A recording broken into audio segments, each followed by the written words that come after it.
Hello, it's James Allen here. I'm one of the editors at Southbank Investment Research. I'm here today really to talk about what's happening in the clean energy markets and why I think we're set for a really exciting 2023.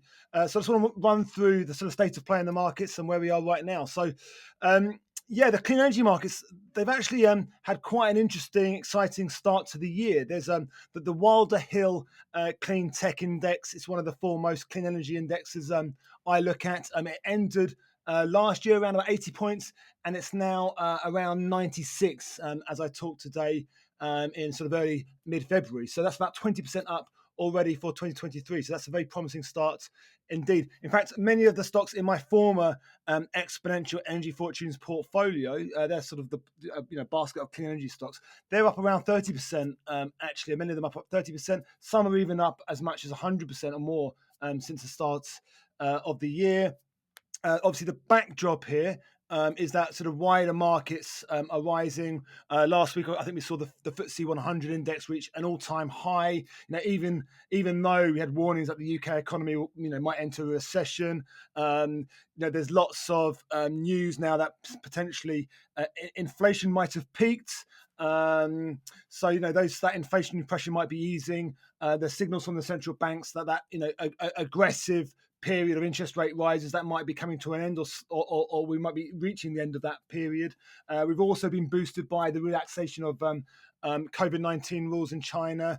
That supported sort of commodity stocks as well. So it's been a good time of it for the markets in general, and whether that can be sustained or not for the wider markets is debatable. But I certainly think that clean energy is set for an exciting year. So I want to talk about why that is. Now, I don't know if you've sort of seen the news here, but it seems very much that a clean tech arms race has started. Now, this started with the Inflation Reduction Act, which is an American, in all but name, a climate bill which was passed in August last year. It didn't really make any big news this year, but actually, back on January the 1st, 2023, the US government actually started to release, $391 billion of funds, and the destination is the clean energy sector. As I said, it's a climate bill in all but name. It has a particular emphasis on clean and renewable energy initiatives. The US is really trying aggressively now to reach its climate goals. It wants to push forward lots of clean energy tax credits and incentives. Americans are now going to be eligible for, thousands of dollars worth of discounts, credits of electric vehicles, solar panels, induction stoves, furnaces, all geared to help the US meet its greenhouse gas emissions. It wants to slash emissions by 40%. Compared to 2005 levels, basically. So, and this should put it on its path for net zero by 2050. Now, the funds have started, as I said, so that this decade of funding has just started. Uncle Sam is picking up the bill. This is a decade, a multi-year. I think a decade's worth of funding. I think once private sector sort of is galvanized and it's induced to really match what's happening on the public side of things, I think we could be looking at total investments well north of $1.5 trillion over the next decade. But for now, we've got the public purse, all those public tax credits they've started. So that is why I think the US sector in particular is in a very interesting market for this year. We've seen electric vehicle stocks, solar stocks, all sort of ramp up higher towards the back end of last year and this year as that money starts to be sort of doled out into the markets effectively. So this should be music to all our ears. But here's where it gets interesting. The European Union. They are really looking at responding to what the IRA is doing in the US and doing something similar in Europe, because obviously the size of the US economy, the unprecedented scale of these initiatives and these subsidies, Europe doesn't want to see its investment all just go towards the US and not into Europe. So the European Union, the European Commission leaders, that they've really called for something similar to happen in Europe. They're looking at European-wide and also country-specific industrial bills aimed really at matching what's happened in the US. So the European Union has already produced a roadmap in response to the IRA that could stimulate funds to European clean energy projects. It's called the Green Deal Industrial Plan. That's going to seek to make life a lot easier for sustainable companies, clean energy companies, to access tax breaks and redirecting cash towards clean tech industries. It's going to relax also state aid rules as well. So really give a real push to European clean energy companies. Now, these plans are still at quite an early stage right now. They're set to be discussed at an upcoming EU summit meeting this week. It's going to be on the 9th and 10th of February.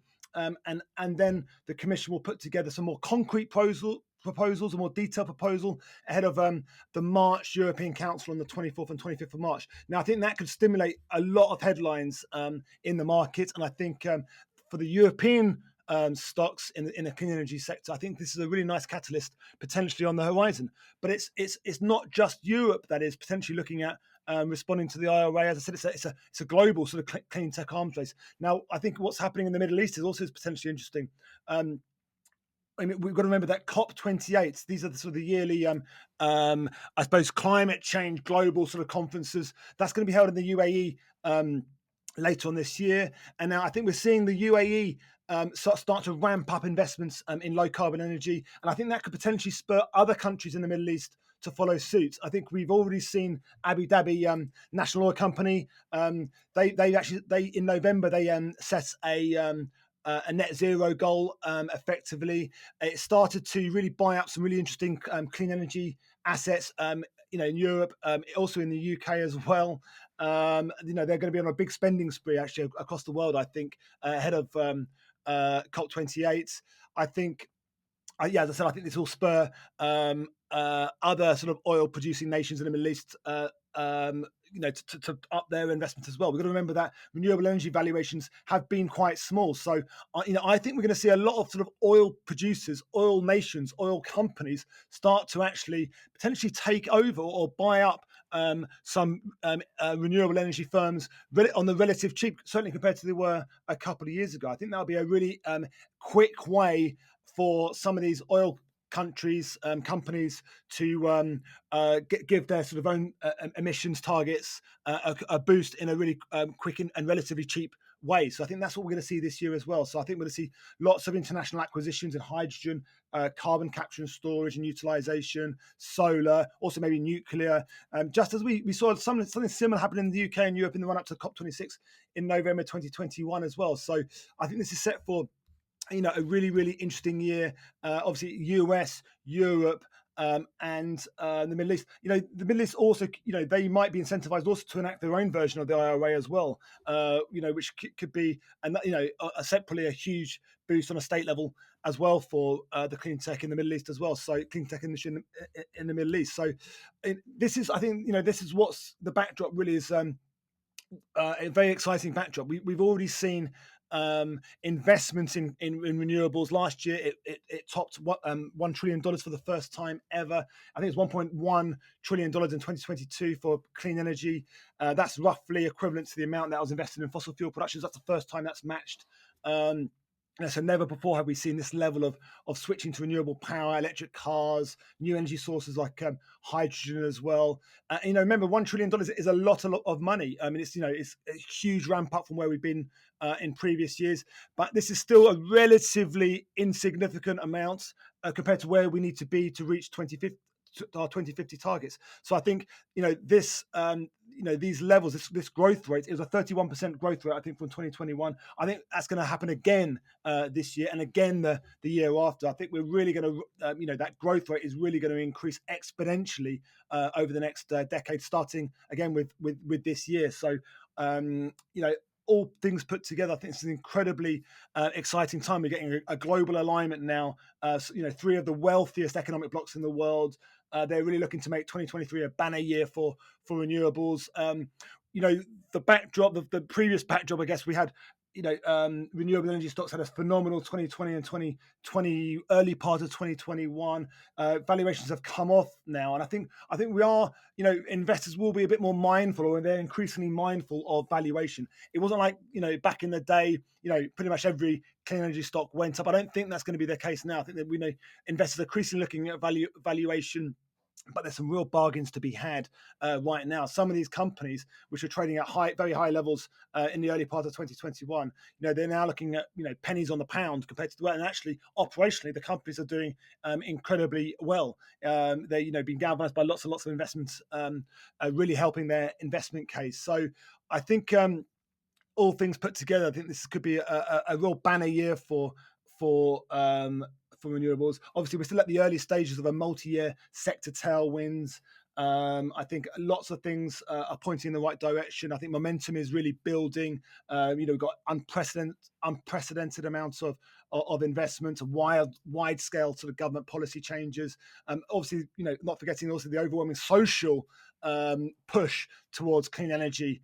So I think there's only one conclusion that we can really draw, that this should be a very exciting year for the sector, and I think confidence is gaining. I think there's a green light really is flashing now and it should be on all our sort of screens now, that large swathes of the renewable clean energy sector is now a buy. So I hope you're excited about the year ahead. I certainly am. I think my readers for my investment products, I think they should be looking at a phenomenal year following our sort of stock recommendations. And I hope you can join us for the ride for what should be a phenomenal 2023. And I'll leave you there for now. Thank you very much.